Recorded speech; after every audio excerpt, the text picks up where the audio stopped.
गलद्दानगण्डं मिलद्भृङ्गखण्डं चलच्चारुशुण्डं जगत्त्राणशौण्डं लसद्दन्तकाण्डं विपद्भङ्गचण्डं शिवप्रेमपिण्डं भजे वक्रतुण्डम्।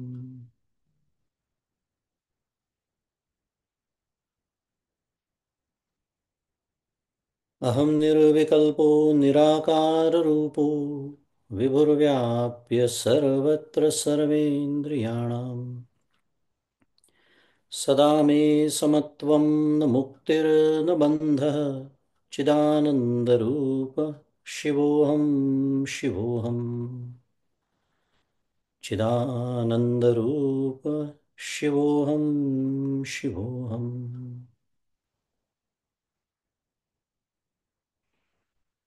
गुरुर्ब्रह्मा गुरुर्विष्णुः गुरुर्देवो महेश्वरः गुरुः साक्षात् परं ब्रह्म तस्मै श्रीगुरवे नमः।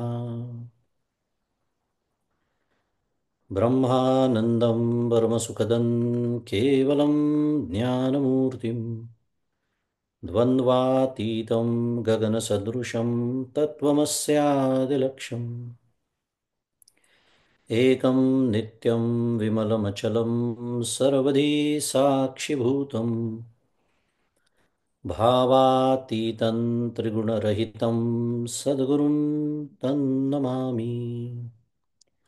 श्री सद्गुरुनाथ महाराज की जय। जय जय रघुवीर समर्थ। श्री राम जय राम जय जय राम। श्री राम जय राम जय जय राम। श्री राम जय राम जय जय राम।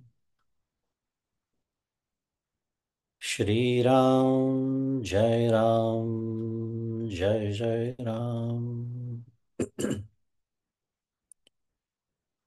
श्री राम जय राम जय जय राम। श्री राम जय राम जय जय राम।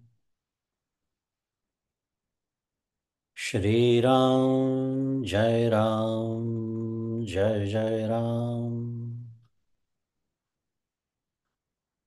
श्री राम जय राम जय जय राम। श्री राम जय राम जय जय राम। श्री राम जय राम जय जय राम। श्री राम जय राम जय जय राम।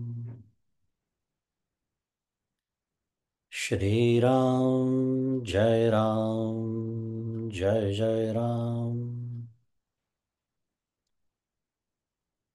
श्री राम जय राम जय जय राम।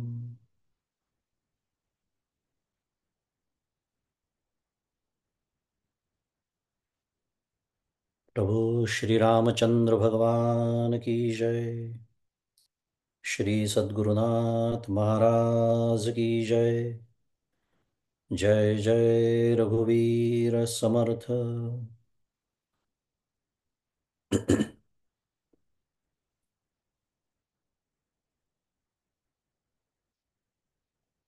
सद्गुरु परम पूज्य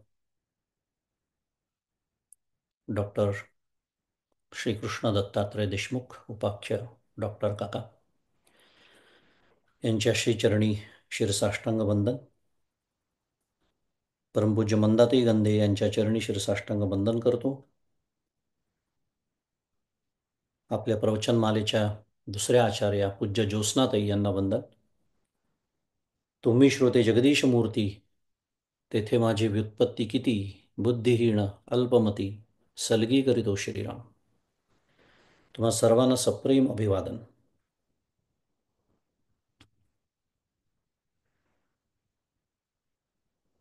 विवेक चूडामणी या ग्रंथाचा अभ्यास आपला सुरू आहे आणि श्लोक क्रमांक 355 इथपर्यंत आपला अभ्यास मागच्या वेळेला पूर्ण झाला होता. मागे जसा उल्लेख केला होता की श्लोक क्रमांक 354 पर्यंत अधिष्ठान निरूपण हा विषय सुरू होता. अधिष्ठान याचा अर्थ अर्थातच ब्रह्मतत्व. त्याचं निरूपण म्हणजे त्याचं स्वरूप काय आहे हे आचार्य त्या श्लोकांच्या गटामध्ये समजून सांगतायत. कारण जे तत्व मी आहे असा अनुभव मला घ्यायचा आहे त्याचं स्वरूप मला नीट समजलेलं असावं लागतं. कारण त्या दृष्टीने मला साधना करता येते. कारण उदाहरणार्थ ते तत्व जर विमल असेल, उदाहरणार्थ अनेक पद्धतीने त्याचं वर्णन करता येतं. स्वरूप लक्षण, तटस्थ लक्षण सगळं आपल्याला माहिती आहे. पण एक उदाहरणादाखल बोलायचं झालं तर ते जर विमल असेल आणि मला त्याचा अनुभव घ्यायचा असेल, म्हणजेच त्याच्याशी एकरूप व्हायचं असेल, तर मी मलसहित राहून चालणार नाही. हे त्याच्यातून शिकायला मिळतं. मलाही माझ्यातल्या मलदोषाची संपूर्ण निःशेष निवृत्ती करणंच भाग आहे. परमपूज्य काका नेहमी उदाहरण देतात की एक बिसलेरीचं पाणी दुसऱ्या बिसलेरीच्या पाण्यातच मिसळता येतं, गटारातलं पाणी नाही मिसळता येत. मुद्दा हा की अधिष्ठान निरूपणामध्ये म्हणून हा विषय आचार्य आपल्यासमोर मांडतायत. अधिष्ठानाचं निरूपण त्याच्यासाठी चाललेलं आहे. कारण नाही तर परमपूज्य काका पुन्हा म्हणतात तसं की ते तत्व असं आहे, ती माया तशी आहे आणि मी जसा असायचा तसाच आहे. अशी जर माझी परिस्थिती असेल तर मग काय म्हणायचं त्याला, पुन्हा एकदा रामकृष्ण हरी किंवा ब्रह्मपूज्य काकांनी त्याला एक छान शब्द दिलाय आपल्याला, एक साधनाभास. मला वाटतं माझी साधना सुरू आहे, मला वाटतं माझा परमार्थ सुरू आहे, पण तो जसा असायला हवा, ज्या दिशेने त्याची प्रगती व्हायला हवी ती होत नाही, असा त्याचा अर्थ होतो. हा जो विषय आहे त्याच्यामुळे अधिष्ठान निरूपण, तर या विषयांतर्गत आचार्य आपल्याला जे द्वैत किंवा नानात्व म्हणूया जे अनुभवाला येतं ते मिथ्या कसं आहे आणि त्याच्या पाठीमागे अखंडैक रस परमात्म तत्व कसं आहे, असा अत्यंत सूक्ष्म विचार आपल्याला समजावून सांगतात. खूप महत्त्वाचा विषय हा विचार केला तर. कारण मी इथे शब्द वापरला काय, सूक्ष्म विचार समजून सांगतात आहे.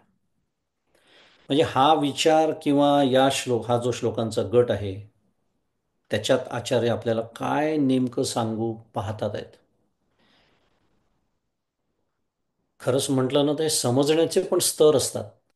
पहिला स्तर तर समजणं हाच आहे बुद्धीच्या पातळीवरती. तिथेच अनेक वेळेला आपली गाडी घसरते. नंतर ते समजलेलं उमजावं लागतं. उमजलेली गोष्ट माझ्या साधनेचा भाग व्हावी लागते. माझ्या साधनेचा भाग झालेल्या गोष्टींनी मला काही प्रमाणात अनुभव सुद्धा दिलेला असावा लागतो. असे अनेक टप्पे त्याचे आहेत.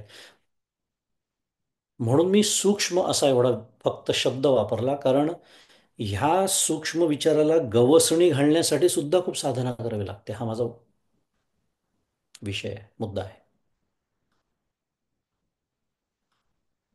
ज्याला परमार्थशास्त्रामध्ये अधिकारी असं म्हणतात, म्हणून तर अधिकाराच्या भाषेमध्ये बोलल्या जातं. या सगळ्या वर्णनामध्ये मी आत्ता जे केलं त्यात आपण जर बसत नसू किंवा खूप मागे असू, तर समजायचं की अजून अधिकार प्राप्ती आपल्याला जशी व्हायला हवी आहे तशी नाही झालेली. आणि अधिकार प्राप्ती झाली नाही याचा अर्थच अजूनही खूप बहिर्मुख वृत्ती आहे, साध्या भाषेत बोलायचं झालं तर असा त्याचा अर्थ होतो. सूक्ष्म विचार आहे. आणि हाच आत्मानात्म विवेक, आत्म काय आणि अनात्म काय, हा जो विवेक आहे हा आपल्याला निर्विकल्प समाधीपर्यंत घेऊन जातो असं आचार्य म्हणतात आहे. आणि म्हणून श्लोक 355 पासून नवीन म्हणजे दुसऱ्या विषयाला सुरुवात होते, ज्याला समाधी निरूपण असं त्याचं नाव आहे. या विषयाचा प्रारंभ होतोय श्लोक क्रमांक 355 पासून. कारण अधिष्ठानाचं निरूपण झालं, अधिष्ठानाचं स्वरूप कळलं, पण आता ते मी आहे, सहा अहम, ते तर अत्यंत महत्वाचं आहे. आणि ते मी आहे असं ज्या अनुभवाचं स्वरूप आहे, ती जी निर्विकल्प समाधी, त्याचं वर्णन करणारा आता हा गट 355 पासून सुरू होतोय. पण ते होण्याआधी हे नुसतं मिथ्या आहे, मिथ्या आहे ऐकलंय, आपण खूप वेळ ऐकलंय, काही नवीन काही नाही आहे खरं. शाब्दिक पातळीवर बोलायचं झालं तर तो मिथ्या शब्द गमतीने बोलायचं झालं तर इतके वेळ ऐकला की तो सत्य वाटायला लागला आता. गमतीचा विषय. पण हे माहिती असणं वेगळं, मी मगाशी म्हणालो, म्हणून हे टप्पे आहेत. How to internalise that concept of being मिथ्या. मग त्याच्यासाठी युक्ती, शास्त्र म्हणजे श्रुती, याचाच आधार आचार्य घेतात त्या ग्रंथामध्ये पहिलेपासूनच. आणि ते घेताना या संदर्भामध्ये आचार्य म्हणतात आहे की जसं भ्रम आहे, स्वप्न आहे, मनोराज्य आहे, 3 उदाहरणं दिली आचार्यांनी. का?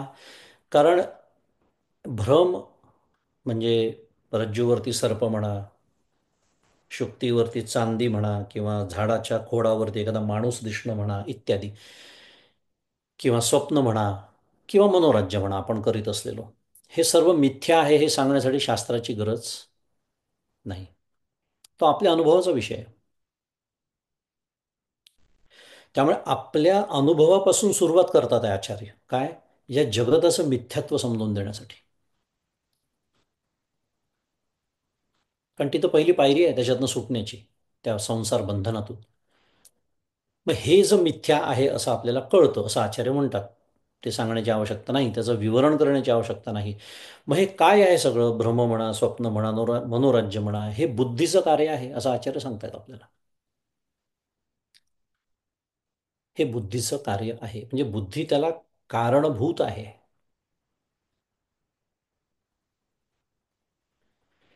मग हे जर बुद्धीचं कार्य आहे, तर मला जो द्वैत रूप प्रपंच अनुभवाला येतो ते काय आहे? तेही तर बुद्धीचंच कार्य आहे. मग आता बुद्धीचं हे कार्य मिथ्या आहे म्हणायचं आणि ते कार्य सत्य आहे म्हणायचं, हे कसं चालेल? हा किती सुंदर पद्धतीने आपल्याला समजून देतात आहे. आपलाच अनुभव जमेस धरून सांगतात आहेत की अरे, तुझ्याच बुद्धीचं हे कार्य मिथ्या आहे तुला कळत आहे. मग हे जागृतीतले अनुभव निदान समजण्यासाठी, मान्य करण्यासाठी तर काहीच अडचण येऊ नये. अनुभव येईल तेव्हा येईल की हा जो द्वैतरूप प्रपंच आहे, हेही बुद्धिकार्यच आहे. बरी बुद्धी विकारी आहे. आणि बुद्धी जर हे प्रपंच कार्य असेल तर बुद्धी काय झालं त्याचं कारण झाली. बरोबर. त्याला जर कार्य म्हटलंय तर बुद्धीला कारण म्हणायला पाहिजे. पण बुद्धीच विकारी ठरते आहे म्हणजे काय, कारणच विकारी आहे. त्यामुळे प्रपंचही कसं आहे, कार्य कसं असेल, विकारी. आणि विकारी याचा अर्थ प्रतिक्षणी बदलणार आहे, म्हणून मिथ्या आहे. व्याख्याच आहे. सत विलक्षण, असत विलक्षण, अनिर्वचनीय, मिथ्या. निश्चित वचन नाही न करतायत. आहे म्हणावं तरी पंचायत, नाही म्हणावं तरी पंचायत. मुद्दा एवढाच आहे की हे तर्कानी बुद्धीच्या पातळीवर आपल्याला पटतं, समजतं. परंतु तिची समजणं आणि पटणं आहे हे शेवटी बुद्धीनेच होतं की नाही. पहा गंमत कशी आहे. पण ती स्वतःच बदलणारी म्हणजे विकारी असल्याने हा निश्चय आपला टिकत नाही. आणि म्हणून गाडी पुन्हा तिथेच येते. जेवढी ती बुद्धी रजोगुणयुक्त, तमोगुणाचा तर विषयच नाही आहे.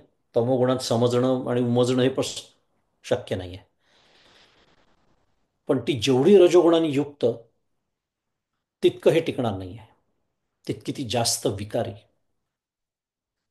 मगाशी आपण शब्द वापरला, तितकी ती बहिर्मुख.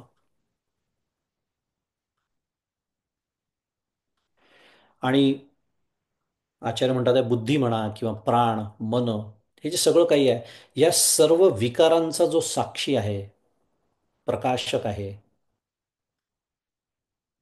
तो सदानंद घन प्रत्यगात्मा या ग्रंथातला शब्द आहे. हा कसा आहे तर अखंडैक रस आहे. आणि अखंडैक रस याचा अर्थ निर्विकार असा होतो. फार सुंदर शब्द आहे अखंडैक रस. भेदच नाही आहे तिथे. कितीही सूक्ष्मातले भेद आपल्याला आधुनिक विज्ञानाच्या मदतीने, फार सूक्ष्मातले भेद आपल्याला आता माहिती झालेले आहेत. ॲटम, अणू, तो सुद्धा फोडलेला आहे आता. 120 पेक्षा जास्त काय सब ॲटमिक पार्टिकल्स. भेदच आहेत की नाही. असा तो नाही. अखंडैक रस आहे. अखंडैक रस आहे म्हणूनच निर्विकार आहे. आणि म्हणून तो या सर्व विकारांचा साक्षी होऊ शकतो, प्रकाशक होऊ शकतो. नाही तो प्रकाशक होऊ शकला नसता.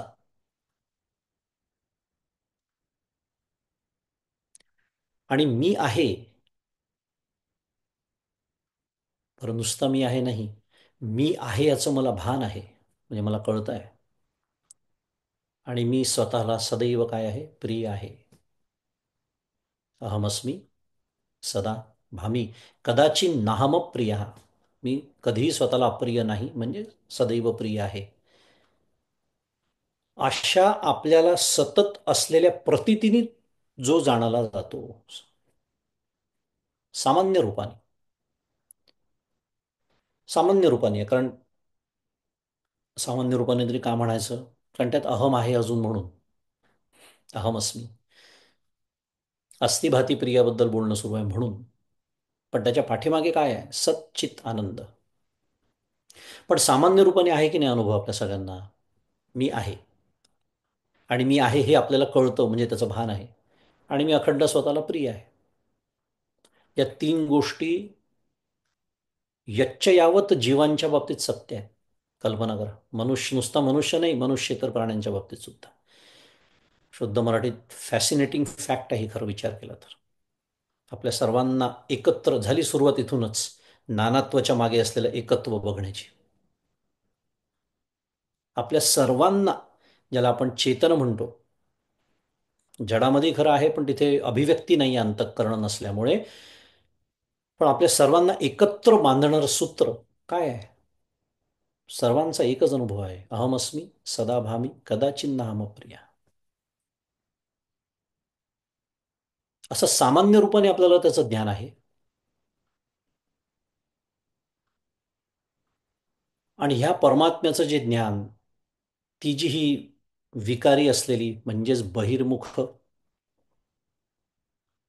असलेली आपली बुद्धी किंवा बुद्धिवृत्ती, अगदी शास्त्रीय शब्द वापरायचा झाला तर ती जेव्हा सूक्ष्म होते, अंतर्मुख होते, तेव्हा काय होतं? तेव्हा मी आत्मरूपानी ब्रह्माहून भिन्न नाही, असा तो साधक कुठल्याही साधना वाचून आपोआपच शांती सुखाचा अनुभव घेतो, असं आचार्य म्हणतात.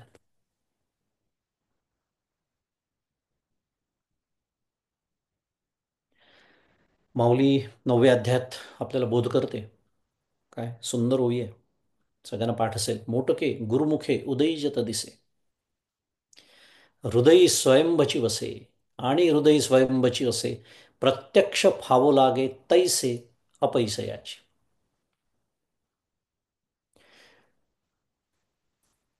प्रत्यक्षावगमम धर्म्यम, याच्यावर भाष्य करताना ही ओवी आहे. पण काय म्हणते माऊली? मोटके गुरुमुखे उदयीजत दिसे. तत्वमसी सारखं महावाक्य जेव्हा सद्गुरूंच्या मुखातून येतं, म्हणजे आत्ताच्या संदर्भात बोलायचं झालं तर हा काय आहे? आत्मानात्म विवेक आहे. पहिलं जे चरण, पहिलं अर्धचरण म्हणूया या ओवीचं. आणि हृदयी स्वयंभची असे, काय सांगतात आहे त्याच्यात? हा जो प्रकाशक आहे, या विकारी बुद्धीचा जो प्रकाशक, तो प्रत्यक्ष फावो लागे तैसे. तिसरं चरण, आत्मानम, म्हणजे मी ब्रह्माहून भिन्न नाही, असा प्रत्यक्ष अनुभव येतो. आणि पुढे अपैसयाची, साधना वाचून आपोआप. ऐकी नाही सगळं वर्णन? अजून उजळणी सुरू आहे बरं. थोडा जास्त वेळ घेतोय आज उजळणीला, खूप छान सुंदर विषय आहे म्हणून. थोडक्यामध्ये काय? अनुभव एकच असल्यामुळे संतांची भाषा ही एकच वर्णन करते. किती चपखल माऊलींची ही ओवी त्या अनुभवाचं वर्णन करणारी आचार्यांच्या वर्णनाशी लागू पडते पहा. अनुभव एकच आहे. ह्या टप्प्यावरती भाषा वेगळी असूच शकत नाही. साधना प्रांतात असू शकेल एखाद वेळेस, कोणी भक्तीचा उपदेश करेल, कोणी ज्ञानाचा करेल, कोणी योगाचा करेल, कोणी कर्माचा करेल, वगैरे वगैरे. अनुभवाच्या ठिकाणी आता भाषा ही एकच, कारण अनुभव एकच आहे. आणि मग पुढे 355 क्रमांकाचा जो श्लोक आहे त्याच्यामध्ये मी जसं मगाशी म्हणालो की समाधी निरूपणाचा विषय, त्याला आचार्य प्रारंभ करतायत. आणि त्याचं प्रतिपादन करताना म्हणतात की जेव्हा असा एकरूपतेचा, ज्याला आत्मसाक्षात्कार म्हणतो आपण, निर्विकल्प समाधीचा अनुभव येतो, तेव्हा काय होतं? चेतन आणि जडाचं झालेलं भ्रामक तादात्म्य गळून पडतं. या ग्रंथातला शब्द आहे, चिज्जड ग्रंथीचा भेद होतो. अन्योन्याध्यास झालाय आपला अभ्यास. हा देह सत्य वाटायला लागतो का?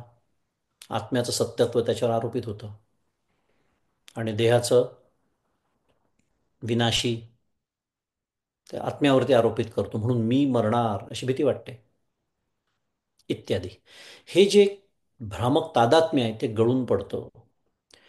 आणि आता हाच समाधी निरूपणाचा जो विचार किंवा विषय म्हणूया, हाच विषय आता श्लोक क्रमांक 373 पर्यंत, साधारण 19 श्लोक पुढचे सुरू राहणार आहे. आता या गटातील पुढचा श्लोक आजच्या अभ्यासासाठी आपल्यासमोर आहे. 356 क्रमांकाचा तो श्लोक मी वाचतो.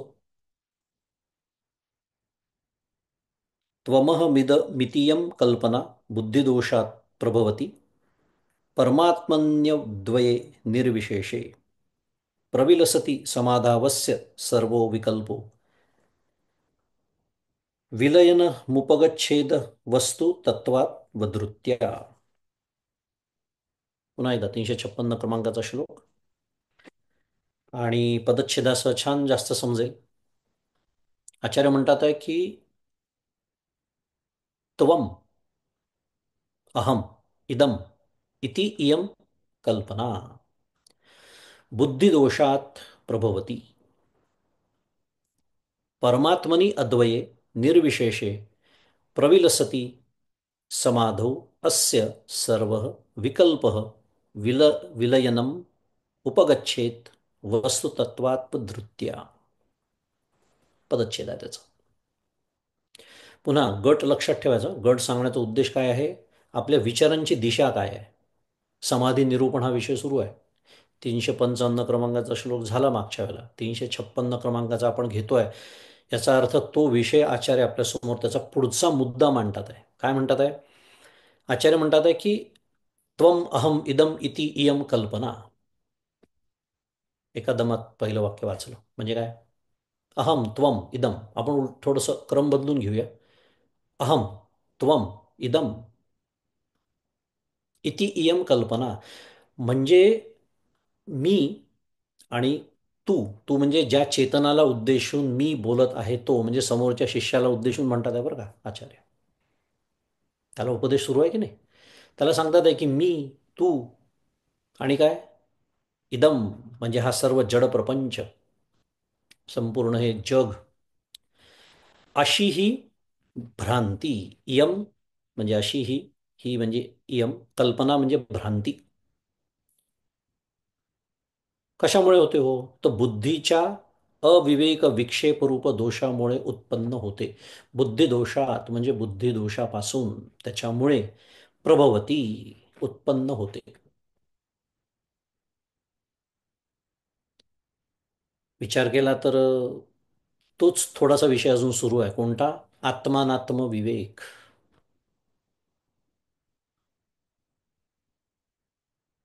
आणि पुढे म्हणतात आहे आणि समाधीकाळी काय होतं मग परमात्मनी अद्वये निर्विशेषे प्रविलसती समाधौ. समाधीकाळी निर्विशेष अद्वैत परमात्मा, निर्विशेषे अद्वये परमात्मनी, निर्विशेष अद्वैत परमात्मा स्फुरत असून प्रविलसती. फार सुंदर शब्द आहे, प्रविलसती. तो स्फुरत असून ब्रह्माच्या वास्तविक स्वरूपाचा निश्चय होऊन वस्तुतत्वात व धृत्या, या शब्दाचा अर्थ आहे तो, ह्या म्हणजे समाधी करणाऱ्याचा तू मी इत्यादी रूप काय होतं, सर्व विकल्प नाश पावेल. सर्व विकल्पो विलयनम उपगच्छेत. आता इथे खाली एक तळटीप दिली आहे की परमात्मनी हा जो इथे पद आलेला आहे, त्या पदाचा संबंध कल्पना प्रभवती या पदांकडे लावून परमात्म स्वरूपात कल्पना उत्पन्न होते असा अर्थ करून प्रविलसती याचा संबंध समाधव या पदाकडे लावलेलाही इतर काही ग्रंथांमध्ये आढळतो. काही बिघडत नाही, अर्थाची काही हानी होत नाही त्याने. फक्त परमात्म स्वरूपात कल्पना उत्पन्न होते याचा अर्थ परमात्म स्वरूपाच्या अधिष्ठानावर कल्पना उत्पन्न होते असं वाक्य आपण फक्त ते दुरुस्त करून घ्यायचं. आणि परमात्म स्वरूपात काहीच होत नसतं ते शिकतोय आपण, नाही तर त्याच्या अद्वैताला धक्का पोचेल. आणि काय सांगणं सुरू आहे मग या श्लोकामध्ये, तर निर्विकल्प स्वरूप साक्षात्काराने मी, तू इत्यादी कल्पना व अविवेक विक्षेप हे न होऊन निर्विकल्प समाधीची सिद्धी होते. हा मूळ विषय या श्लोकाचा आहे. कारण निर्विकल्प समाधीच्या सिद्धीबद्दल आपण बोलतोय, आपला श्लोकांचा गट, म्हणून मी मगाशी उल्लेख केला की दिशा विचारांची आपल्या लक्षात असली पाहिजे. समाधी हा विषय सुरू आहे. मग समाधी जर सिद्ध करायची असेल तर विचार केला तर तो करण्याचा प्रांत नाहीच आहे. आधीच्या श्लोकामध्ये उल्लेख झाला आहे त्याचा, काय, आपोआप कुठल्याही साधना विना. पण ती होण्यासाठी त्याच्या आड येणाऱ्या गोष्टी तर दूर केल्या पाहिजे की नाही. साधनेचं स्वरूपच ते आहे. ज्ञान करून घेण्याचं रहस्य तेच आहे. सुसुखम कर्तुम भगवंत बोलतात आहे, राजविद्या राजगुह्यम पवित्रम इदम उत्तमम प्रत्यक्षावगमम धर्म्यम सुसुखम कर्तुम अव्ययम. सुसुखम कर्तुम आहे. तिथे प्रत्यक्ष ज्ञानासाठी विचार केला तर काहीही करणे नाही आहे. पण त्या ज्ञानाच्या आड येणाऱ्या ज्या गोष्टी, म्हणून तर पुन्हा एकदा आपण मगाशी बोललो, आत्म अनात्म याचा जो विवेक,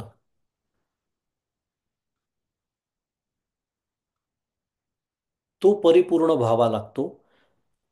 तेव्हा निर्विकल्प समाधीची सिद्धी होते. ब्रह्मसूत्राच्या भाष्याची सुरुवातच आचार्य करतात काय? युष्मत अस्मत् प्रत्यय गोचरयो हो विषय विषयण इत्यादी.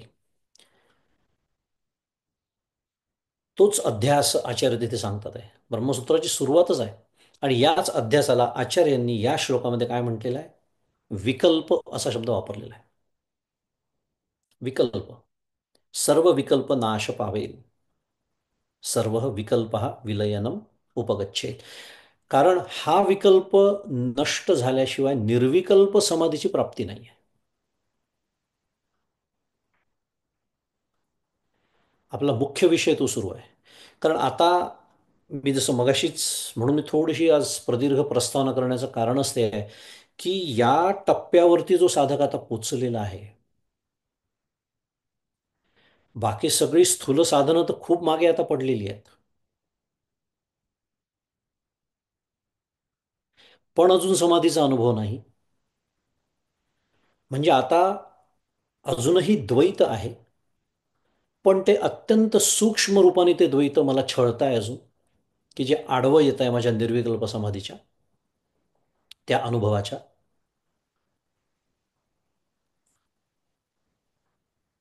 मग ते द्वैत कोणतं आहे? तर ते अहम त्वम इदम, ही जी अजून काय म्हणूया बुद्धीची वृत्ती अजूनही उठतेच आहे.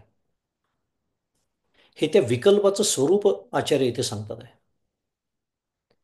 म्हणून मी म्हणालो की हे आता जे आचार्य द्वैत मांडतात आहे, हे समाधीचा गट सुरू आहे. मगाशीच म्हणालो स्थूल दृष्टीने नाही सुरू आहे. आता आता अगदी सूक्ष्मामध्ये आपण जातो आहोत, की मुळात ती जी वृत्ती उठते आहे ना आता, बुद्धिवृत्ती, अहमवृत्ती म्हणून, आणि त्या अहमचा उल्लेख आहेच.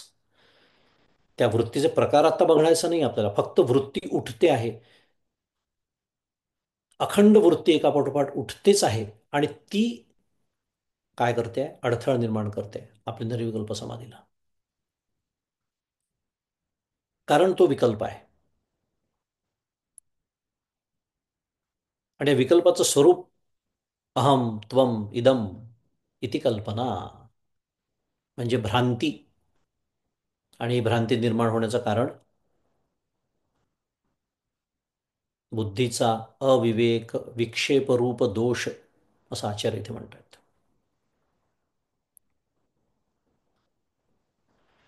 अखंडैक रस आत्मस्वरूपाच्या ठिकाणी बुद्धिदोषामुळे नानात्व भासायला लागतं.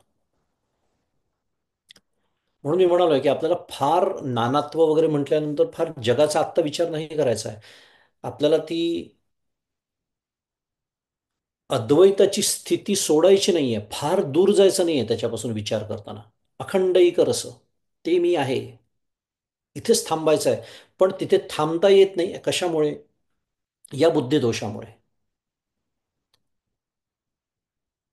मुळात मी अखंड एक रस ब्रह्मतत्व मी आहे, पण तिथे या बुद्धिदोषामुळे हे विकल्प निर्माण होतात आहेत.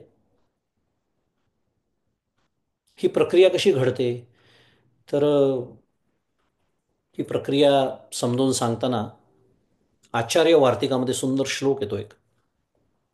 स्मरणादि विभागेन आचार्य म्हणतात, ज्ञातर्य एकत्र यत पृथक प्रथनेक नेक रूपाभाम तदभानम ज्ञातृ कर्तुकम, असा तो श्लोक आहे.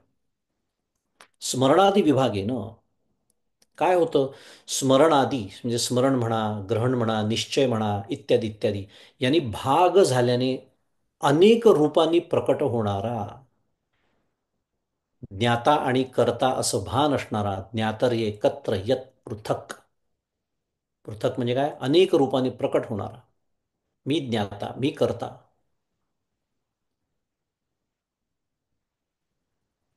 आणि प्रथने नेक रूपाभम तद्भानम ज्ञातृ कर्तुकम. म्हणजे हे जे भान आहे, इथे ज्याला भान म्हणतात त्याला आपण साध्या भाषेत बोलूया, होणारं ज्ञान जे आहे.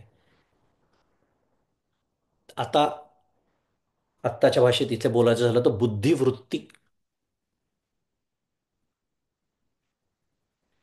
थोडक्यामध्ये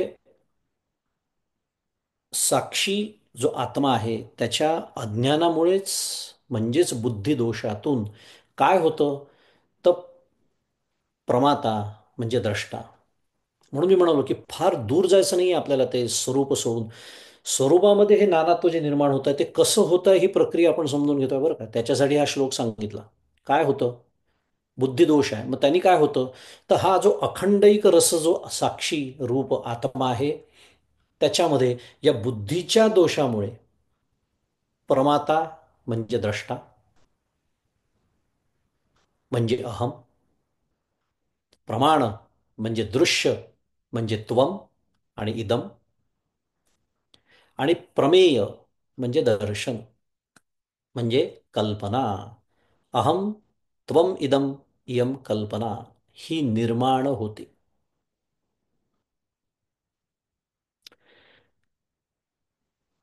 विषय कठीण आहे. मी आधीच सांगितलं, कारण अत्यंत सूक्ष्म बुद्धी आता हवी असे विचार करण्यासाठी आणि तिथे टिकून राहण्यासाठी. एक थोडंसं विषय समजून घेण्यासाठी दृष्टांत द्यायचा झाला तर कल्पना करा की एक समजा एक ट्यूबलाईट आहे. Just let's try to visualize. आता ट्यूबलाईट लावलेला आहे, प्रकाशमान आहे. आपण कल्पना करू प्रकाशाचा तो स्रोत आहे, म्हणजे जणू काही भौतिक प्रकाशच आहे तो, पण जणू काही आत्मप्रकाश तो आहे. आता त्याच्यावर समजा मी एक असा काळा कागद चिकटवला आणि त्याला असे मध्ये मध्ये कापला तो कागद. काय होईल? तो जो अखंडैक रसप्रकाश आहे तो मला खंडामध्ये दिसायला लागेल. एक छोटंसं समजून घेण्यासाठी मॉडेल होईल की नाही? आणि मग पाहिजे तर मी त्याला काही म्हणू शकतो. मी त्याला पुन्हा आकार वेगळा दिला तर मग एकाला खिडकी म्हणू शकतो, एकाला दार म्हणू शकतो, तिथे चेहरा काढला तर काय वाटेल ते म्हणू शकतो. अनेक रूप, पृथक यत पृथक. प्रकाश अखंड रसच आहे तो. पण या बुद्धिवृत्तीमुळे काय होतात आहे, हे भेद निर्माण होतात. कोणते? प्रमाता. मी प्रमाता होतो म्हणजे मी जीव होतो, मी द्रष्टा होतो, काहीतरी दृश्य होतं. आणि मग द्रष्ट्याला त्या दृश्याचं दर्शन होतं म्हणजे ज्ञान होतं. आणि मग हा व्यवहार सुरू होतो. कोणता? अहम त्वम इदम, ही ती प्रक्रिया आहे. आणि गंमत अशी आहे की हे तीनही त्या आत्म्याची सत्ता जाणत नाही. ना द्रष्टा, ना दृश्य, ना दर्शन. आणि ते परस्परांनाही जाणीत नाही. द्रष्टा, दृश्य आणि दर्शन यातील एक घटक जरी नसला तरी दोन निरर्थक होतात. करा विचार. समजा द्रष्टाच नाही आहे. द्रष्टाच जर नसेल तर दर्शन तर शक्यच नाही, हे समजायला सोपं आहे. पण दृश्याला तरी अर्थ आहे का? कारण आपण सर्वजण द्रष्टा म्हणजे चेतन, जीवरूपाने चेतन कोणीतरी आहे. शुद्ध मराठीत बोलूया, we are perceiving this world. That's why the world exist. द्रष्टाच नसेल तर दृश्य पण नाही. बरं, दृश्य नाही आहे पण द्रष्टा शक्यच नाही, सिद्धच होत नाही. त्यामुळे दर्शन नाही. या तीनपैकी काहीही काढलं तरी दुसरे दोन निरर्थक होतात. याचा अर्थ काय आहे? म्हणजेच हे स्वयंसिद्ध नाही. पण त्यांचा जो प्रकाशक, जो स्वयंप्रकाश, जो निर्विशेष, जो अखंड, जो स्फुरद रूप परविलसती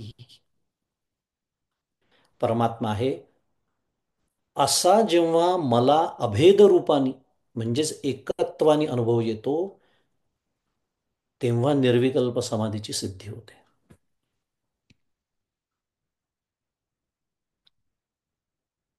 सूक्ष्म पदर आहेत. इथे थेट निर्विकल्प समाधीचाच उल्लेख आहे. सविकल्पाचा तो उल्लेखच नाही.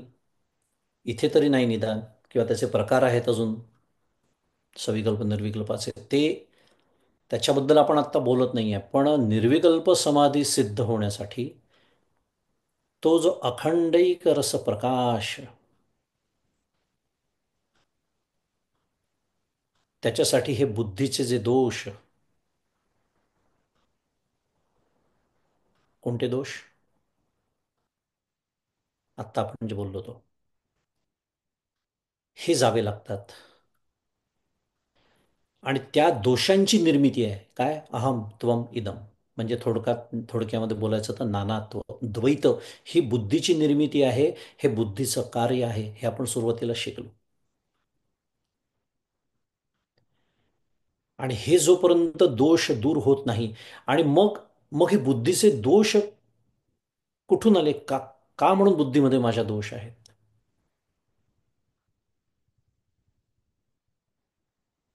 मग आपण एक एक पायरी मागे येत जातो. मग साधनेचा पसारा वाढायला लागतो. म्हणून तर सगळं आपण काय म्हणतो त्याला, वैराग्याचं, विरक्तीचं, साधन चतुष्टय संपन्नतेचं का म्हणून इतकं महात्म्य आहे? कारण ते साधनाचं साधन आहे. ते प्राप्त साधन चतुष्टय संपन्न, मगाशी अधिकार शब्द आपण वापरला, त्याचा अर्थ हा आहे. असा साधन चतुष्टय संपन्न होऊन मी जेव्हा तिथे बसतो, तेव्हा कुठे या सूक्ष्म द्वैतापर्यंत का होईना मला मजल गाठता येते.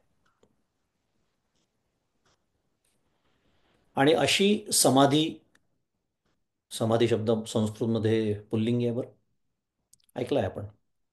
पण आपण मराठीत बोलताना स्त्रीलिंगी म्हणून म्हणतो, समाधी लागली असं म्हणतो. तर अशी समाधी जेव्हा साधली असता काय प्राप्त होतं, हे सांगण्यासाठी आपल्यासमोर पुढचा श्लोक आहे, 357 क्रमांकाचा. तो वाचतो मी. आणि ही समाधी साधण्या, पुन्हा त्या अडचणीचा उल्लेख आचार्य करतात. मी जसं म्हणालो की का म्हणून हे बुद्धीचे दोष आहेत, तर बरोबर तोच उल्लेख येतोय बघा. आपण 300, पुन्हा एकदा 57 क्रमांकाचा श्लोक. शांतो दांत परममुपरत क्षांतियुक्त समाधीम कुर्वन् नित्यं कलयति यति स्वस्य सर्वात्मभावम तेना विद्या तिमिर जनितान साधु दग्ध्वा विकल्पान ब्रह्मा कृत्या निवसती सुखम निष्क्रियो निर्विकल्प. असा 357 क्रमांकाचा श्लोक. पुन्हा त्याचं काय म्हणूया पदच्छेद. शांत दांत परम उपरत क्षांतियुक्त समाधिं कुर्वन् नित्यं कलयति यतिः स्वस्य सर्वात्मभावम् तेन अविद्यातिमिरजानितान् साधु दग्ध्वा विकल्पान् ब्रह्माकृत्या निवसति सुखम निष्क्रिय निर्विकल्प. असा हा श्लोक. शांत दांत शमयुक्त जितेंद्रिय, बाह्य विषयांपासून जितेंद्रिय म्हणजे शांत दांत, उपरत अत्यंत उपरम पावलेला, परम उपरत म्हणजे अत्यंत उपरम पावलेला, शीतोष्णादी द्वंद्वे सहन करणारा मुमुक्षू, समाधी करीत असता आपल्या सर्वात्मतेचे परिच्छेदरहित सर्व आपलेच स्वरूप आहे असे निरंतर चिंतन करीत असतो. आणि मोक्षेच्छू साधकाने असेच चिंतन करून समाधी करावा. पुन्हा पुल्लिंगी शब्द म्हणून वापरलाय म्हणून सांगितलं. समाधी करावा म्हटलाय. त्या सर्वात्मचिंतनाने काय होतं? अविद्यारूप अंधकारापासून उत्पन्न झालेल्या तू मी इत्यादी विकल्पास आयासा वाचून साफ जाळून ब्रह्माकार क्रियाशून्य कल्पनारहित होत जाता तो सुखपूर्वक निश्चल होऊन राहतो.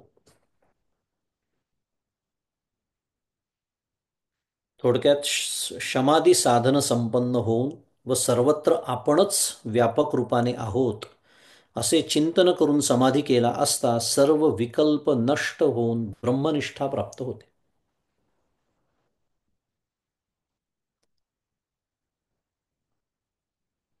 म्हणून मी मगाशी थोडी प्रस्तावना केली की असं वाटतं की अगदी आता त्या जागेवर पोहोचलो आहे, बौद्धिक पातळीवर समजून घेताना का होईना. पण तो जो दोष आहे, मगाशी ज्या दोषाचा आपण उल्लेख केला, की जो दोष, बुद्धीचा जो दोष, जो मला हे नानात्व पाहायला भाग पाडतो, नुसता भाग पाडत नाही तर त्यातलं सत्यत्वाचं विष जपायला भाग पाडतो. मागच्याला उल्लेख झाला त्याचा काय? गुरु विषय व्याळे मिठी निधलिया नोटी थाटी, ते तुझिया गुरुकृपा दृष्टी निर्विष होय.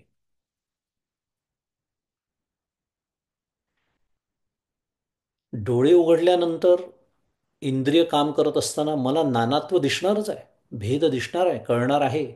आणि ते कळायला हवे, नाही तर व्यवहारात गोंधळून जाईल.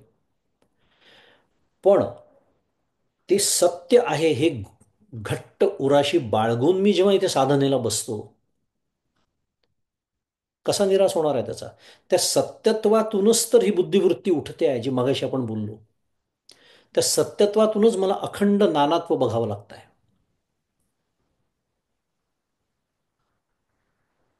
पुन्हा हे सगळं कशासाठी बोलतोय आपण?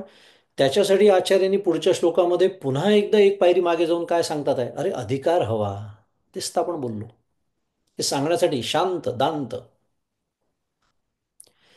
मला वाटतं त्याच्या आधीच्या कुठल्या तरी एका श्लोकामध्ये बृहदारण्यकातल्या श्रुतीचा उल्लेख झाला होता. तस्मात् एवं वित्त शांत दांत उपरतः तितिक्षु समाहितः भूतमा भूतवा आत्मन्येव आत्मानं पश्यती. मोठी श्रुती आहे ती, त्यातला एवढाच भाग मी सांगितला. कशासाठी? अक्षरशः ही श्रुती आचार्य सांगतात आहेत आणि त्याच क्रमाने सांगतात आहेत. शांत दांत उपरत तितिक्षु समाहित. आणि तेच वर्णन इथे झालंय की शमयुक्त. शांत म्हणजे काय? शांतचा अर्थ शम, ज्याने साधलेला आहे. दांत दम, ज्याने साधलेला आहे. जितेंद्रिय इथे म्हटलेलं आहे, बाह्य विषयांपासून. उपरतः इथे परम उपरतः म्हटलेलं आहे, अत्यंत उपरम पावलेला.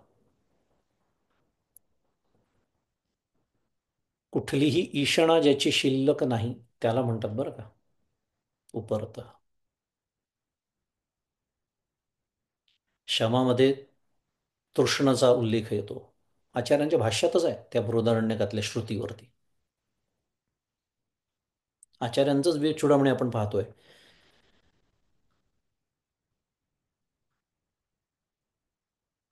उपरम, त्याच्यानंतर तितिक्षु.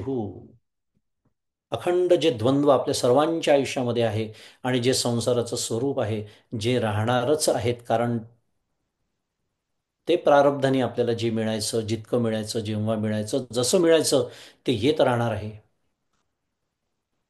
पण ते सहन करणारा,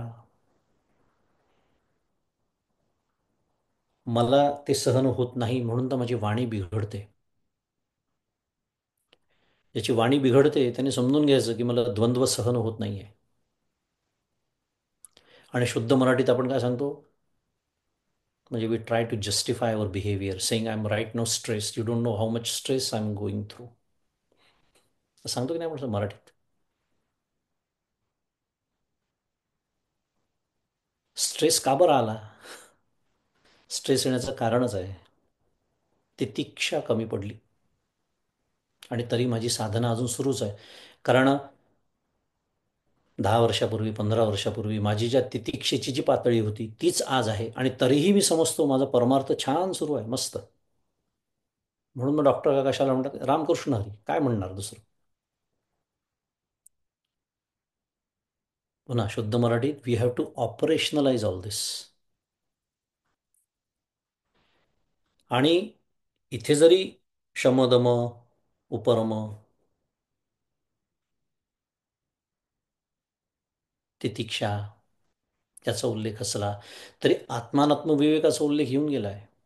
वैराग्य निरूपण आधी पण झालेलं आहे, पुढे पण येणार आहे. मुद्दा काय माझा आत्ताचा एवढाच आहे, की विवेक आणि वैराग्यासह हे सांगणं सुरू आहे. कारण आपल्याला यादी काय असते, आपल्याला यादी पाठ असते लगेच, विवेक वैराग्य समाधी षटक मुमुक्षुत्व. अर्ध्या झोपेत उठलो तरी मी सांगू शकतो, इतकी पाठ आहे मला ती. पण मी हे विसरून जातो की ते विवेकासह वैराग्य आहे, विवेकासह समाधी षटक आहे, विवेकासह मुमुक्षुत्व आहे. जोपर्यंत द्वैताचा प्रांत आहे तोपर्यंत विवेक आपली साथ सोडत नाही, सोडायला नको. आणि तेच आपण आत्ता या सूक्ष्म द्वैताचं जे वर्णन आचार्यांनी केलं त्याच्यात शिकलो. कारण तिथपर्यंत आत्मानात्म विवेक करावा लागतो, नव्हे त्याचंच फळ आहे. काय? निर्विकल्प समाधी. जेव्हा तो आत्मानात्म विवेक परिपूर्ण होतो,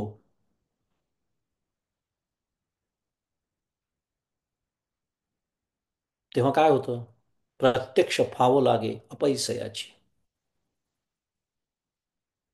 आपोआप तो अनुभव येतो. त्यामुळे फक्त या श्लोकाचा विचार करताना असा नाही विचार करायचा, फक्त काय शांत दांत परमुपरत शांतियुक्त समाधी कुर्वन, सगळंच आहे त्याच्यामध्ये. साधन चतुष्टय संपन्न, त्याच्याशिवाय समाधीचा अनुभव नाहीच. आणि सगळ्यात महत्त्वाचं काय आहे, तर मोक्षेच्छू साधकाने असेच चिंतन करून समाधी करावा. आपण सर्वजण मोक्षेच्छू आहोत, कारण आपण विवेक चूडामणीचा अभ्यास ज्या अर्थी करतो आहोत त्या अर्थी मोक्षेच्छू आपण नक्कीच आहोत. प्रश्न आहे, इथे जी मोक्षाची इच्छा जिचा उल्लेख आहे ती उच्च कोटीची आपल्याला माहिती आहे, मंद, मध्यम, तीव्र, 3 स्तर सांगितलेले आहेत. कारण काय, तीव्र मुमुक्षा जर असेल तरच या गोष्टी होतात. तरच मी स्वतःवरती, माझ्या अंतःकरणावरती 24 तास लक्ष ठेवायला तयार होतो, की याच्यात कुठे गडबड तर नाही ना होते ना माझ्या शम दम समाधी षटकामध्ये म्हणा, विवेकामध्ये म्हणा, वैराग्यामध्ये म्हणा. हे मी तेव्हाच करतो जेव्हा माझी मोक्षाची इच्छा तीव्र असते. फक्त ग्रंथांचा अभ्यास करताना मोक्षाची इच्छा जागृत होत असेल तर त्याला तीव्र मुमुक्षू नाही म्हणतात. आणि आचार्य इथे अतिशय उत्तम साधन जो मोक्षेच्छू आहे, जे तीव्र मुमुक्षू आहे, त्याच्यासाठी सांगतात आहे. कारण हे असं जेव्हा होतं तेव्हा मग पुढे पुन्हा तेच नेहमीचं वर्णन आहे, की अविद्या अंधकारापासून उत्पन्न झालेला विकल्प जेव्हा जातो तेव्हा काय होतं, तो साधक ब्रह्माकार होतो, क्रियाशून्य, भ्रमरहित, कल्पनारहित म्हणजे भ्रमरहित, सुखपूर्वक निश्चल होऊन राहतो. त्यालाच काय म्हणायचं, निर्विकल्प समाधी. पण अशी निर्विकल्प समाधी प्राप्त होईस्तोवर, किंवा असं सुद्धा म्हणता येईल की त्या निर्विकल्प समाधीचा अधिकार प्राप्त होईस्तोवर काय करायचं आहे? दुसरा अध्याय सांगतोय आपल्याला, आरुरुक्षुर्मुनेर योगम कर्म कारणमुच्यते, योगारूढस्य तस्यैव शमः कारणमुच्यते. ते शमः कारणमुच्यतेचा उल्लेख पुढच्या श्लोकात येणार आहे, 358. पण आरुरुक्षुर्मुनेर योगम, ज्याला ध्यानारूढ होण्याची इच्छा आहे, जो प्रयत्न करतो आहे, जो साधक आहे, जो मुमुक्षू आहे, त्याच्यासाठी कर्म हे साधन सांगितलं. पण कर्म म्हणजे कोणतं? निष निष्काम कर्म. निष्काम कर्म आणि कशासह? शमयुक्त होऊन, दमयुक्त होऊन, उपरमयुक्त होऊन, इत्यादी इत्यादी. म्हणजेच थोडक्यामध्ये हा अधिकार आपला जर प्राप्त नसेल, आणि तो नाही कशावरून ठरवायचं? अजून प्राप्त झालेलं नाही आहे ध्येय. एवढं सूक्ष्म द्वैत सुद्धा अजून साधलेलं, त्या तिथपर्यंत सुद्धा जर मी पोचलो नसेन, तर मग त्याच्यासाठी मागेच अलीकडेच यावं लागणार आहे आणि पहिले अधिकार प्राप्तीचाच विचार करावा लागणार आहे. एक साधक म्हणून आपल्याला विचार करायचा आहे. आचार्य सुद्धा निर्विकल्प समाधीबद्दल बोलत असताना पुन्हा एकदा शमदमाकडे वळलेले आहेत. कारण काय? त्याच्याशिवाय हे साध्य होणार नाही आहे. नुसतं त्याचं वर्णन करून उपयोग काहीच नाही आहे म्हणून. कारण अखंड ब्रह्मानुभव म्हणा, समाधी म्हणा, ती तेव्हा सिद्ध होणार आहे की त्याच्यामध्ये येणारे अडथळे दूर होणार आहे. त्यामुळे ते अडथळे कोणते आहेत, त्यांचं निरसन कसं करायचं, हे मध्ये मध्ये सांगणं भागच आहे. कारण प्रत्यक्ष समाधीचं वर्णन मागच्याला बघितलं आपण, त्याचं वर्णन करताच येत नाही, कोणीच करू शकत नाही. किंबहुना सोय जेव्हा आत्मयाची आहे तिथं जे काय होय, माऊली सुद्धा म्हणते जे काय होय, अहो काय होतं नाही, जे काय होय, अनुभवाचा विषय. पुन्हा ही बोलण्याचीच भाषा आहे. कारण परमपूज्य काका म्हणतात त्याला अनुभवपणा नाही, it is not an experience. आणि एक्सपिरियन्स शब्द आला की पुन्हा त्रिपुटी आली. म्हणून त्याला एकच शब्द आहे, एकरूपत्व. तेच होणे, तेच मी होणे, आणि तेच मी आजही आहे, आत्ताही आहे. असं नाही की बा मी नाही आणि मला काहीतरी व्हायचं आहे, नाही. नित्यप्राप्ताची प्राप्ती आहे. म्हणजे पुन्हा गाडी तिथेच येते की मी आजही, आत्ता ह्या क्षणीसुद्धा मी ब्रह्मच आहे, पण नाही अनुभव. मग पुन्हा तोच विचार करावा लागतो, का नाही, काय मध्ये येत आहे त्या अनुभवाच्या. आणि तेच वर्णन या 357 क्रमांकाच्या श्लोकात समाधी षटकाचा उल्लेख करून आचार्यांनी आपल्याला पुन्हा एकदा अधिकाराचा अधिकाराचं स्मरण करून दिलं. अशी अधिकारप्राप्ती प्रत्येकाला व्हावी, अशी सदिच्छा व्यक्त करू आणि आजचं चिंतन सद्गुरूंच्या चरणी अर्पण करू. श्री सद्गुरुनाथ महाराज की जय. जय जय रघुवीर समर्थ.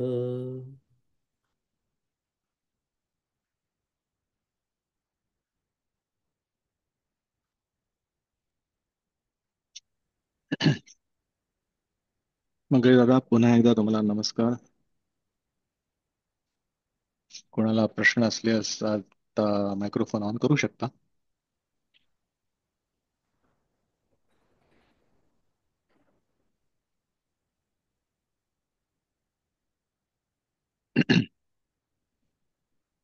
तुम्ही म्हणालात मंगेश दादा इथे की सूक्ष्म चिंतन सुरू आहे, आत्मस्वरूप आणि चिदाभास याच्याच प्रांतात, आणि त्यांचे आविष्कार, इमिजिएट आविष्कार असे. तर मला इथे हम्म, श्री घरत यांनी घेतलेला जो अर्थ आहे ना, तूचा 356 मध्ये, हम्म, त्यांनी हम्म. तूचा अर्थ अंतरात्मा असा केलाय. तर तो खूप इंटरेस्टिंग वाटला की अन्योन्य अध्यास अशा अर्थाने केला असेल का. आणि तुम्ही म्हणाल तिथल्या तिथेच विचार सुरू आहे, आत्मस्वरूप आणि, तर बुद्धी आत्म्याला तू म्हणतीये असा अर्थाने म्हणतायत का ते तिथे? नाही, अंतरात्मा जो आहे ना, तो अर्थ त्यांनी मीला लावायचा आहे. तो आपल्याला स्वल्पविराम आहे, बघ तू नंतर. म्हणून ज्या चेतनाला उद्देशून मी बोलत आहे तो तू, असं, मग अच्छा अच्छा स्वल्पविराम. अच्छा. बरं बरं. अंतरात्मा मी, स्वल्पविराम, असं आहे ते. थोडंसं ते मध्ये मध्ये जे आकडे घालतात ना, त्यांनी थोडंसं गोंधळ होतो समजून घ्यायला ते. मला वाटलं तर पण त्याची एकचाच अर्थ मदत. त्यांनी हा. हा, नाही तसं नाही केला त्यांनी. बरोबर आहे, स्वल्पविराम दिलाय तिथे. युष्मत अस्मत्.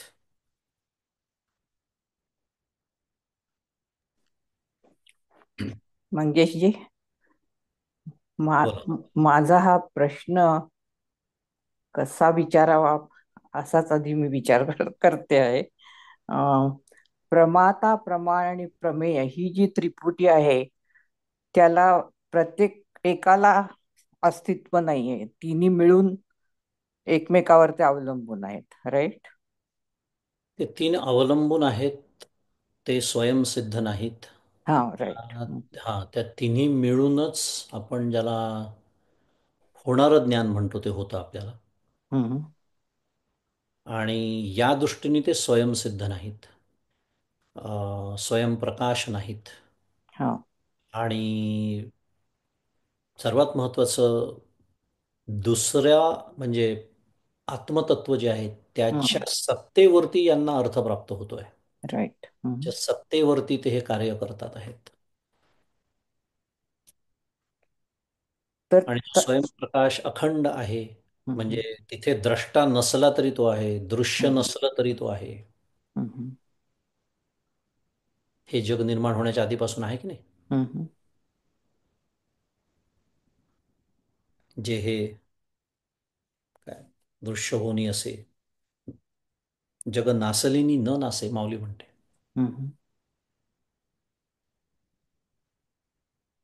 ते स्वयंप्रकाश आहे, ते स्वयंसिद्ध आहे, कारण त्याचं अस्तित्व कशावरही कोणावरही कधीही अवलंबून नाही. त्यालाच तर आपण सत असं म्हणतो, केवळ निरपेक्ष अस्तित्व. तसं या प्रमाता, प्रमाण, प्रमेय, द्रष्टा, दर्शन, दृश्य याचं नाही. कारण ते त्या विकारी बुद्धीचं कार्य आहे. आणि ती विकारी बुद्धीच तर शांत व्हावी लागते. ती शांत झाली की दुसरं काहीच करावं लागत नाही. प्रत्यक्ष फावं लागे अपैसयाची, ही ती प्रक्रिया आहे. मग त्याचा संबंध आपण जेव्हा सच्चित आनंद म्हणतो तर त्याच्यातला सुद्धा एकच आपल्याला घेता येत नाही ना. म्हणजे सच्चित आनंद म्हणजेच ब्रह्मन असं तिन्ही तिन्ही म्हणायला लागतं ना. जे सत आहे तेच चित आहे, तेच आनंद आहे, तेच ब्रह्म आहे, तोच आत्मा आहे, तोच प्रत्येगात्मा आहे. अनेक शब्द आहेत त्याला वेगवेगळ्या पैलू सांगण्यासाठी, वेगवेगळ्या संदर्भाने वेगवेगळे शब्द वापरण्यात येतात. हम्म. बाकी काही नाही. पण मग ते वेगळं वेगळं असं सत आहे तेच चित आहे आणि चित आहे तेच आनंद आहे असं म्हणजे एक वापरलं, सत वापरलं तरी आपण ब्रह्मनच म्हणतो, चित वापरलं तरी ब्रह्मन आणि आनंद वापरलं तरी ब्रह्मन, का ते सच्चित आनंद असे तिन्ही शब्द वापरायला लागतात तिथे. हे बिघडत नाही, काही बिघडत नाही. हम्म. तुम्ही सत म्हटलं तरी तेच आहे, चित म्हटलं तरी तेच आहे, आनंद म्हटलं तरी तेच आहे, सच्चिदानंद म्हटलं तरी तेच आहे, हम्म. सच्चिदानंद घन म्हटलं तरी तेच आहे, ब्रह्म म्हटलं तेच आहे. इंग्लिशमध्ये तुमचं सगळं शिक्षण झाल्यामुळे ब्रह्मन म्हटलं तरी तेच आहे. हम्म.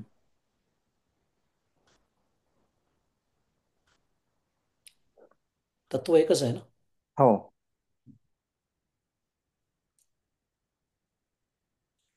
आलं लक्षात. बरंच, थँक्यू.